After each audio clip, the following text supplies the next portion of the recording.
Hi guys, welcome back to my channel. I just wanted to make a video today. It's going to be a pregnancy update and I guess a life's update too. Yes, Sadie got her hair cut. Mommy, Brooklyn. Yes, Brooklyn did it mostly. Yeah. Mommy helped a little bit, but anyway, so before I get started, okay, 13 weeks. My one app says that I'm not quite in that second trimester yet, but I'm almost there. But I wanted to go ahead and give you a belly shot and show you my ultrasounds because last video I realized that it cut me off and it didn't let me show you those things. So I thought I had continued on, but apparently it didn't go that far. So, are you getting the ultrasound pictures? Okay. So I'm going to show you my belly bump. And, you know, this is number 7, so it's there. Look at the picture. It's there. I'm pretty sure that some of it is just, you know, it's baby number 7. So,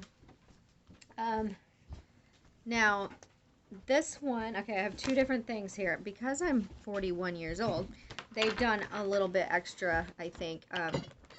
So I don't think most people get this many ultrasounds. But this was our first ultrasound, our little bean there. Doing very well. This is the ultrasound that we'll be talking about soon. But then they had to do a second ultrasound, and of course, baby doubled. Doubled in size, doing wonderful. This is the heartbeat picture, which it was kind of interesting because I've never actually seen that. I love listening to the heartbeat, but I don't usually get a picture of it. But so I had mentioned a couple of things about not necessarily anything that we were stressing about with this pregnancy, but just a couple concerns that we weren't sure about. And I wasn't ready to share them at that moment because I was dealing with 3 different doctors' offices. I started out at this one, okay, my primary doctor sent me to an OB that I knew didn't deliver because the hospital that she goes to does not have a baby center at this time. But I thought, was going to at least, you know, see me through at least half, if not a little more than half of my pregnancy. And I didn't really care about switching after that because really it's my first trimester that I worry the most about. And so and going through somebody that I really like during the pregnancy matters more than who's actually delivering, because ultimately, okay, you got some school to do. But the last few, I think all of my babies, to be honest, I don't think anybody's actually delivered my kids that were supposed to, in the beginning of my pregnancy, was supposed to deliver it, my baby. So, hang on a second. So, she doesn't deliver, which is fine with me. So, but then when I went to her for my initial prenatal visit, she said that she wouldn't be following me at all. So she referred me to another OB. I was like, okay, that's fine. But she had already did the blood work and the initial blood work and the ultrasound. And so when the results came back for that stuff, she had called me kind of in a panic, which I'm pregnant. Obviously, you're not supposed to get these people, you know, pregnant people in a panic. But she kind of called in a panic and said that there was some internal bleeding. She didn't even name like a real name for it. She said there's some bleeding inside, and because I'm Rh negative, I needed a shot of the RhoGAM shot, which I'm well aware of, and I usually get that at the end. Well, she had basically said, you know, within 72 hours of finding the bleed, that which she did tell me that this bleed anybody, no matter what their age, could get this bleed. That, 20-year-olds get this bleed also. So it's not that big a deal, and on age-wise. And then she also said that my thyroid was low, and that if I left it untreated, that my baby's IQ could be affected by that.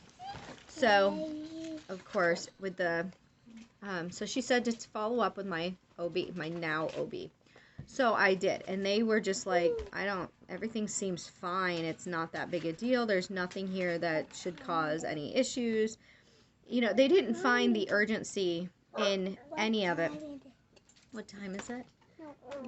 It's 7:15. They didn't see the urgency that she did. So then I was like questioning them, like, okay, am I going through something and they're not telling me? Like, they're not looking at the blood results correctly, or they're not looking at the ultrasound well enough, or whatever.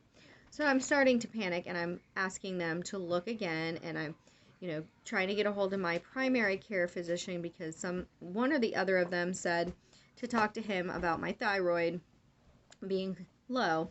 And meanwhile, of course, I'm doing all this research, talking to other moms that have had thyroid issues, which again is not necessarily an age thing.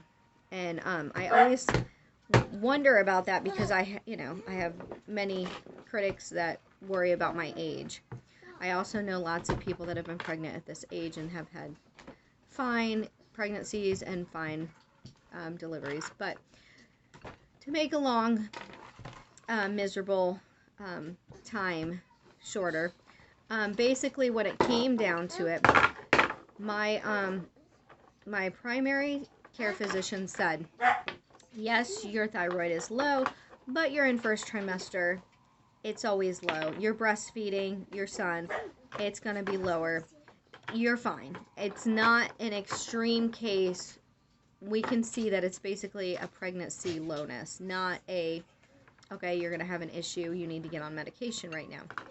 So they didn't find any urgency on it. The other doctor, I went to them. I actually was a little upset by the time I went to my now OB, and was like, okay, I need to have some answers. This OB is telling me this. You guys think it's no big deal. What is really going on? So they did an ultrasound right then and there. I mean, it was a little ultrasound, so it wasn't like I didn't get any pictures that day. I didn't whatever, but they basically showed me on there this bleed and how small it was, and how to compare it to what it was. Basically, it could have been an implantation blood, but they were showing me how it's already gotten smaller. They said when it becomes a line like that, it means it's healing on its own. You don't need to do anything. So I was trying to make sure that I did not need the RhoGAM shot, and because I was worried, because it was already past the 72-hour mark, and even though they kept saying to me, it's probably not going to, do anything to this pregnancy, it's any future ones. And of course, we're not necessarily like, oh, we're going to get pregnant again after this. But we have had an issue, a whole different story of, things that have happened in the past that I just want to make sure that we're doing things correctly when it comes to the RhoGAM shot. And so everything kind of mellowed out, and thankfully all in the same day, everybody was, everything was fizzling out and getting calmer. We went down for the other, because of course then they're like, okay, well, we're going to send you to another ultrasound just so that you have, a bigger screen, because this was just a little handheld thing. We got to see the baby's heartbeat but not hear it that day. But you see the little flicker on the screen. So we got to hear the baby's heartbeat. We got the second set of pictures. And my husband was able to go to that one with me. He was also there for that appointment with the OB. So we, thankfully, so to make that really long story short, everything is fine. Baby's doing wonderful. We actually go back to the OB on Tuesday, which today is Friday.